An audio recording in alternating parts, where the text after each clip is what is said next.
নতুন করে যৌবন ফিরে পেয়েছে বলুন চারপাশের প্রকৃতি। আর রান্নাঘরে রান্নাও শুরু হয়ে গেছে। মাংসে রং আনতে হলুদ দিলাম, আর স্বাদের জন্য দিয়ে দিলাম পরিমাণ মতো নুন। এইবার মাংসটাকে ভালো করে কষাবো। আজকে একটু খাসির মাংস নিয়েছি। মটনটা খেতে ভালোই লাগে, তবে ওই যে রোজ রোজ খেলে অনেক কিছু তো ডাক্তাররা বলেন। তবে ঠিক আছে, মাঝে মাঝে 2-1 দিন চলতেই পারে। দারুণ কষানো হয়েছে। এবার এটাকে একটু সিটি দেব। গাছে কি যে ফল হয়েছে! যেই না বর্ষা পড়েছে গাছের ফলের রঙগুলো দেখুন। আর এই যে নিয়েছিলাম আজকে দেশি মুরগি আর খাসির মাংস, ওটাই কষাচ্ছিলাম। আর মশলার জন্য মিক্সিটা সেরকম ভালো নেই, বয়স হয়ে গেছে মিক্সিটার এবার।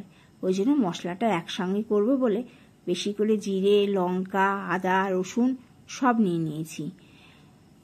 এবার এগুলো একবার ঘুরিয়ে পেস্ট করে রেখে দিই, মশলা চিন্তাটা তাহলে চলে যাবে। আলুগুলো 2 রকম মাংসের আলু একসঙ্গেই ভেজে রেখেছি। নুন হলুদ মিশিয়ে নিয়েছিলাম, আর আলুটা একটু কড়া করে ভেজে রেখেছি। কয়েক পিস মাছও একটু নুন হলুদ মাখিয়ে রেখেছি। মাছগুলো আগে ভেজে নিই। মাছটা ভেজে মাছের ঝোলটা চাপিয়ে দেবো, আর এদিকে ততক্ষণে এই যে দেশি চিকেনটা রয়েছে এটা করে নেব। এখানে এই যে গরম মশলাগুলো ভাজছি, এর থেকে কিছুটা গরম মশলা ভাজা তুলে রেখে দেব, ওটা মাংসের মশলাই যাবে। জিরেটা দিয়ে দিলাম, আর এই যে শুকনো লঙ্কা, তেজপাতা আর কয়েকটা এলাচ আমি আলাদা করে তুলে নিলাম। পেঁয়াজগুলো ভালো করে ভাজা হয়ে যাক, আর এদিকে ততক্ষণে মাছের ঝোলে আলুগুলোও দিয়ে দিয়েছি।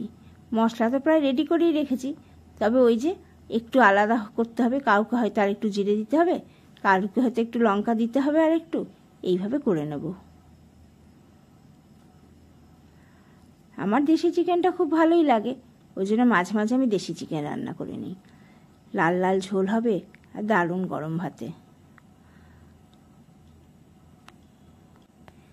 বাইরে বৃষ্টিটা বেশ হচ্ছে, মাঝে মাঝেই ঝমঝম করে নামাচ্ছে, কিন্তু বেশ গরম আছে। কিন্তু ভালোই লাগছে রান্না করতে। জানলা দিয়ে বৃষ্টি দেখছি, কখনো কখনো রোদ দেখছি। আর এই দেখুন, কথা বলতে বলতে কেমন মাছের ঝোলটা একদম মশলাটা কষে গেছে, আর চিকেনটাও কষানো হয়ে গেছে। তাহলে চলুন এবার দুটোতেই জল দেবার পালা। দেশি চিকেন খেতে ভালোই লাগে, তবে একটু সিটে সিটে হয় তো, এটাকে আজকে প্রেশার কুকারেই দেবো। ওই দিয়ে 2টো সিটি দিয়ে দিলেই হয়ে যাবে। মাছের ঝোলটাও ফুটে গেছে, এবার মাছগুলো এক এক করে দিয়ে দিই।